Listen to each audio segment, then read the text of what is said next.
നമുക്കേ ഈ ഞണ്ടൊന്ന് മപ്പാസ് ചെയ്താലോ? എങ്ങനെയാണെന്ന് നോക്കാം. നമുക്ക് ഇവന്മാരുടെ കൈയും കാലും ഒക്കെ ഒന്ന് ഓടിക്കാം.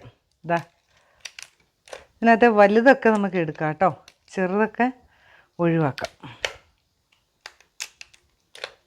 ഞണ്ടിനെ വൃത്തിയാക്കുന്ന എല്ലാവർക്കും അറിയില്ലേ? ഇതാ വളരെ ഈസി ആയിട്ട് നമുക്ക് ഇങ്ങനെ അങ്ങോട്ട് പൊളിച്ചെടുക്കാം. കണ്ടോ? അതിൻ്റെ നെയ്യാണ് കേട്ടോ. ഈ നെയ്യ് നമുക്ക് ആവശ്യമുണ്ട്. ഇതാണ് കറിയുടെ ടേസ്റ്റ് എന്ന് പറയുന്നത്, നെയ്യ്. ഈ സാധനങ്ങളൊക്കെ പോകാനുള്ളതാണ്.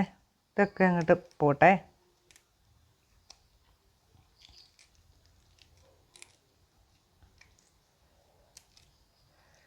നമുക്ക് നല്ല വൃത്തിക്കൊന്ന് കഴുകിയും കൂടി എടുക്കണം. ഇതിൻ്റെ വലിയ കാലില്ലേ, വലിയ കാലൊക്കെ നമുക്കിങ്ങനെ ഓടിച്ചെടുക്കാം കേട്ടോ. കൈ നല്ല പോലെ ശ്രദ്ധിക്കണം. കിട്ടിയില്ല എങ്കിൽ അവനെ വെറുതെ വിട്ടേക്കുക. ഇതാ നമ്മുടെ ഞണ്ടെല്ലാം കഴുകി വൃത്തിയാക്കി എടുത്തിട്ടുണ്ട് കേട്ടോ. ഇനി നമുക്ക് ഒരു മൺചട്ടി എടുക്കണം. സ്റ്റൗ ഒന്ന് കത്തിച്ച് ചൂടാവട്ടെ. അതിലേക്ക് കുറച്ച് വെളിച്ചെണ്ണ ഒഴിച്ചു കൊടുക്കുക. എണ്ണ ഒഴിച്ചു. എണ്ണ ചൂടായിട്ടുണ്ട്. ഇതാ നീളത്തിൽ അരിഞ്ഞു വെച്ചിരിക്കുന്ന ചെറിയൊരു കഷ്ണം ഇഞ്ചിയാണ്. ഇത് നമുക്കൊന്ന് ചേർത്ത് കൊടുക്കാം. അതുപോലെ തന്നെ നമ്മുടെ വെളുത്തുള്ളി ഇതൊന്ന് മൂക്കട്ടെ.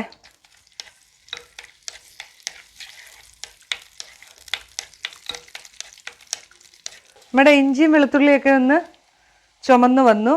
അതിലേക്ക് നമ്മൾ ചേർക്കുന്നത് ഇത് കണ്ടോ, ഒരു 7-8 ചെറിയുള്ളി. അതുപോലെ തന്നെ നമ്മുടെ ഒരു സവോളയാണ് കേട്ടോ, ചെറിയൊരു സവോള.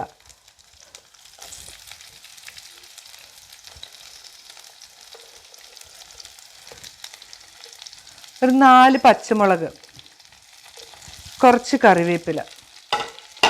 നന്നായിട്ട് വഴറ്റിയെടുക്കാവേ.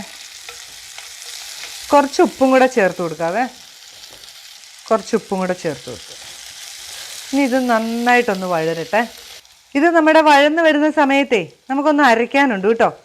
ഒരു 1/2 സ്പൂൺ മല്ലിപ്പൊടിയാണ്, 1/4 സ്പൂൺ മഞ്ഞൾപ്പൊടി, ഇതാ ഒരു ചെറിയ കഷ്ണം പട്ട, 3 ഏലക്ക, ഗ്രാമ്പൂ ഒരു 3 എണ്ണം, ഒരു ഇച്ചിരി പെരിഞ്ചീരകം.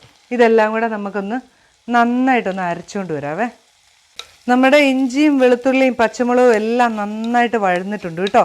ഈ സമയത്ത് നമ്മുടെ ഞണ്ടിനെ എടുത്ത് നമുക്ക് ഇതിനകത്തോട്ട് ഇടണം.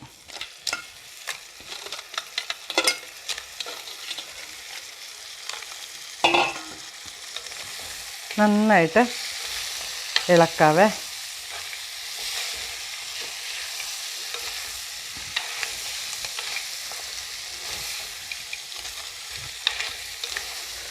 ഇനി നമുക്ക് എടുത്തു വച്ചിരിക്കുന്ന നമ്മുടെ 2ാം പാൽ, 1ാം പാൽ മാറ്റി വെച്ചിട്ടുണ്ട്.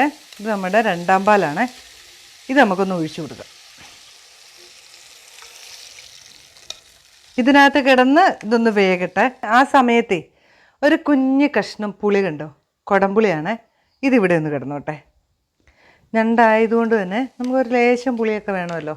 തക്കാളി നമ്മൾ ചേർക്കും ലാസ്റ്റ് നമ്മൾ, പക്ഷേ ഇപ്പം ഇച്ചിരി ആവശ്യമുണ്ട്. കുടംപുളി ഒരു കുഞ്ഞി കഷ്ണം. ഇനി മൂടി വെച്ച് ഇതൊന്ന് വെന്തോട്ടെ. നമുക്കൊന്ന് തുറന്നു നോക്കാം നമ്മുടെ കറി എന്തായെന്ന്. നന്നായിട്ട് തിളച്ച് റെഡി ആകുന്നുണ്ട് കേട്ടോ. ഈ സമയത്തേ നമുക്കൊരു പണിയുണ്ടേ. ഈ സമയത്ത് നമ്മൾ അരച്ച് കൊണ്ടുവന്ന സാധനം ഉണ്ടല്ലോ, നമ്മുടെ അരച്ച മസാല, ഇത് നമുക്കൊന്ന് ചേർത്ത് കൊടുക്കാം.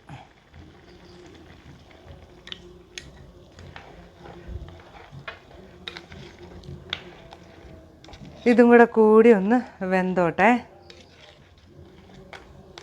നല്ല അടിപൊളി കറിയാട്ടോ. മൂടി വെച്ച് വേവിക്കാം. ഇനി നമുക്കേ നമ്മുടെ കറി എന്തായെന്ന് നോക്കണ്ടേ. ഇതാ ഞണ്ടൊക്കെ നന്നായിട്ട് വെന്തിട്ടുണ്ട് കേട്ടോ.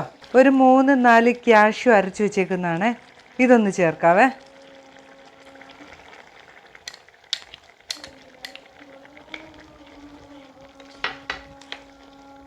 ഇനി നമുക്ക് ചേർക്കേണ്ടത് നമ്മുടെ 1ാം പാലാണ്. ഈ സമയത്ത് നമുക്ക് ഉപ്പൊക്കെ ഒന്ന് നോക്കാവേ. കുറച്ച് ഉപ്പും കൂടെ വേണം. നല്ല അടിപൊളി ടേസ്റ്റ് ഉണ്ട് കേട്ടോ. ഇതാ കുറച്ച് ഉപ്പും കൂടെ ഇട്ടു. ഇനി നമ്മുടെ ഒന്നാം പാൽ ഒഴിക്കുകയാണ്. തീയൊക്കെ ഒന്ന് കുറച്ച് വെച്ചിട്ട് നമുക്ക് ഒന്നാം പാൽ അങ്ങ് ഒഴിച്ചു കൊടുക്കാം.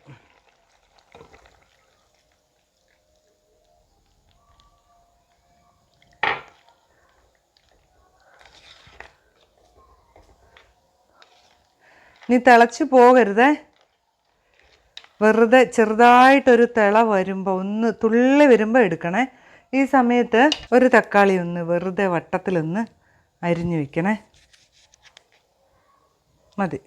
2 പച്ച കറിവേപ്പിലയും കൂടെ ഇടുക. ആ കറി ഒന്ന് തുള്ളി വന്നിട്ടുണ്ട്. സ്റ്റൗ അങ്ങ് ഓഫ് ചെയ്തു.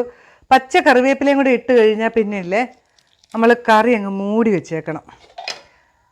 അവിടെ ഒന്ന് ഇരിക്കട്ടെ. ഒരു 2 മിനിറ്റ് കഴിഞ്ഞിട്ട് നമുക്കിനി തുറക്കാം കേട്ടോ. ഇനി നമ്മുടെ കറി ഒന്ന് തുറന്നു നോക്കണ്ടേ. നല്ല സെറ്റായിട്ടിരിക്കുന്നു കേട്ടോ. കണ്ടോ അതിൻ്റെ കൺസിസ്റ്റൻസി ഒക്കെ കണ്ടോ? അപ്പത്തിൻ്റെ കൂടെയോ ചപ്പാത്തിയുടെ കൂടെയോ ചോറിൻ്റെ കൂടെയോ എല്ലാം കൂട്ടാം. നല്ല നല്ല അടിപൊളി ഒരു ഞണ്ട് മപ്പാസ് ഇവിടെ റെഡി ആയിട്ട്. അപ്പം നമ്മുടെ കറി ഒന്ന് ടേസ്റ്റ് ചെയ്ത് നോക്കാം. നമ്മുടെ കൺസിസ്റ്റൻസി ഒക്കെ കണ്ടോ? നല്ല അടിപൊളി കറിയാണ് കേട്ടോ. എല്ലാവരും ഒന്ന് ഉണ്ടാക്കി നോക്കുക. ഒന്നും പറയാനില്ല. എന്താ പറയുക, ഭയങ്കര ടേസ്റ്റാന്നേ. ചപ്പാത്തിയുടെ കൂടെയോ അപ്പത്തിൻ്റെ കൂടെയോ പത്തിരിയുടെ കൂടെയോ പുട്ടിൻ്റെ കൂടെയോ ഒക്കെ കഴിക്കാവുന്ന ഒരു അടിപൊളി ഞണ്ട് മപ്പാസ്. എല്ലാവരും ഉണ്ടാക്കി നോക്കിയിട്ട് അഭിപ്രായം പറയണം. അതുപോലെ തന്നെ നിങ്ങൾ ഷെയർ ചെയ്ത് കൊടുക്കുകയും വേണം. പുതിയൊരു ഡിഷുമായിട്ട് ഞാൻ വരുന്നതായിരിക്കും. ബൈ.